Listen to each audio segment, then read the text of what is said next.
Hi, my name is Sean O'Sullivan, and last week I represented Ireland at the European Union Contest for Young Scientists, and from that competition, in representing Ireland after winning the Beat Young Scientist and Technologist exhibition earlier this year in January, I presented my project, Verify Me, a new approach to authorship attribution in the post-ChatGPT era. I was incredibly grateful to be welcomed back to the school with the Guard of Honour, and it has been an honour so far. My name's Amina Costello, and today I'm here with our very own Sean O'Sullivan, who is actually celebrating his second place at EUYCS when he was representing Ireland with Beat Young Scientist. And do you want to tell us a little bit about your project, Sean? Yeah, of course. So my project is entitled Verify Me, a new approach to authorship attribution in the post-ChatGPT era.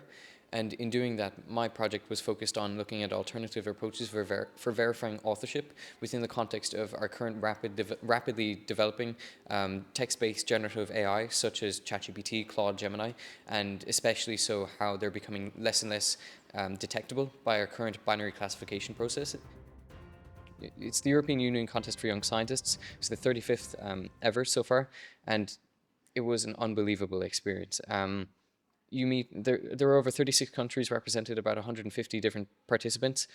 It was an unbelievable experience, and there have been so many connections that I've made through it that I know that, for example, if I'm working on a project in a very specific domain, I know that I have like X however many people that I can contact and ask for advice with that specific project, or just to tease ideas through with them. And I'm incredibly grateful for all of the opportunities that came from the Young Scientist. So. What would you say to those who are interested in pursuing things like Young Scientist?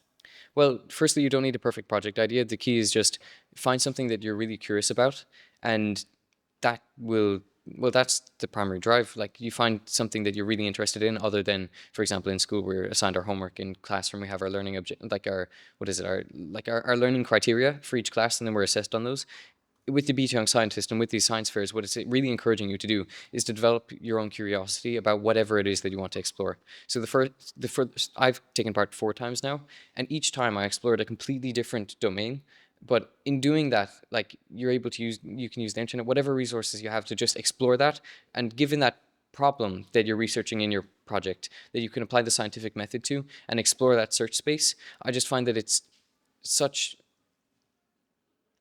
so different to what we experience in schools, and I don't think that it should be something prescribed through schools, but it's so important. And I think, for example, if I wasn't pushed into doing the Beat Young Scientist through Miss Farrell, who I had as a science teacher, I don't think that I would have done the research that I have done, because oftentimes we don't hear about the career paths of like becoming a researcher or a scientist, because it might not be the most sensible choice from a financial perspective, or the various other different routes that you could take in your life.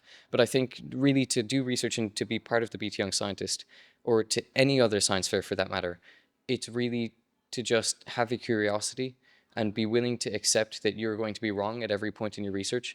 But by moving forward, you can know with the gift of hindsight that all of the work that you had been doing was crucial to getting you to where you are right now. But of course, now you can look back on it and realize how wrong you were. And that's probably one of the best parts about doing the research. Well, thank you so much, Sean, for talking to us today. Thank you for being an inspiration to not just myself, but many future budding scientists. And I think that's all today. That's all from CCO Studios, and that's all from Sean O'Sullivan. Thank you so much.